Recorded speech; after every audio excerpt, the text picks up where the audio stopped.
Okay. All right, let's keep looking. Let's keep going here. Number 11. We're getting close to being done with this thing. All right, let's check it out. All right, look at this. Look at this diagram here. You got two intersecting lines. Okay, intersecting lines. Look at these opposite angles that are formed. What do we call those? Those opposite angles that are formed by intersecting lines. Yeah, those are vertical angles. Okay, so look at the hint. What do you notice about these angles? They are vertical angles, so they must be congruent or equal to each other. So hint, write an equation and solve for x.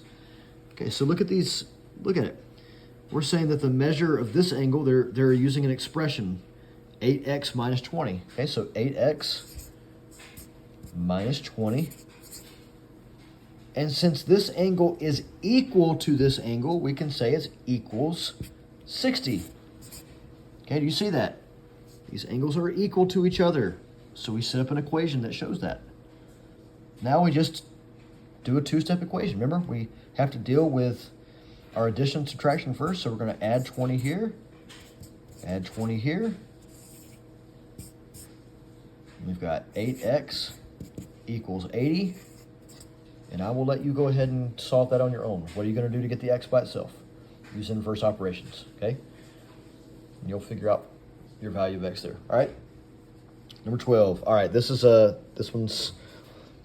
bit of a challenge here, okay, but you can do it. All right, Miss Morris is building a circular garden with a circumference of 22.5 meters. She uses a rope tied to a wooden stake to trace out a circle in her backyard. All right, look at part A. If the stake is at the center of the circle, how long is the rope that she is using? Rounded to the nearest meter. All right, so let's visualize this, okay? So she's got this circular garden. There it is, okay? Terrible circle, but you get the idea. And she's gonna, now they tell us that the circumference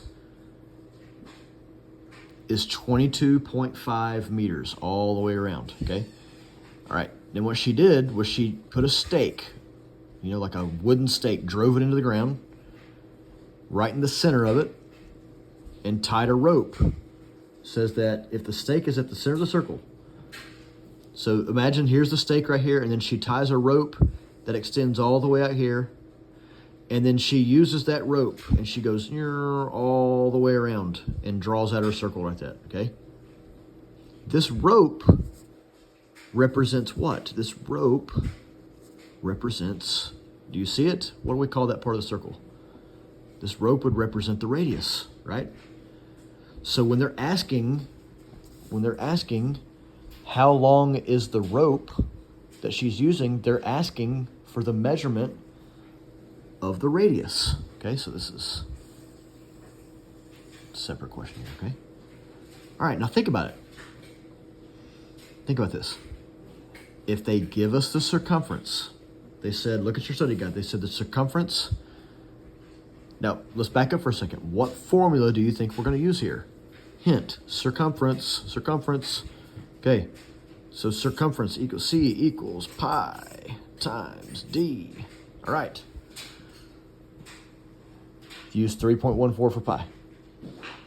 Again, so what can we do? They want us to figure out what the radius is.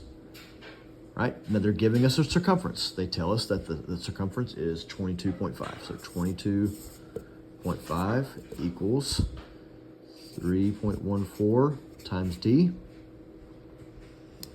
All right, what are we going to do to get the D by itself? What are we going to do to get the D by itself? All right, do you see it? We're going to divide this side and this side by what? We want to get that by itself. That means we want to get rid of this 3.14. We're going to do that by using inverse operations. So divide by 3.14. Divide by 3.14. Right? You're going to get something equals the diameter. Okay? Once you figure out what your diameter is, you're going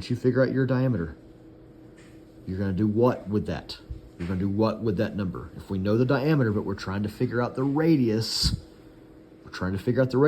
once we figure out our diameter, Divide that diameter by 2, cut it in half, and you'll know your radius. Now look at part B. What is the area of the garden? Okay, now what's the formula for area? Area equals pi times r squared. Okay, and they're telling us to use 3.14 for pi, so 3.14.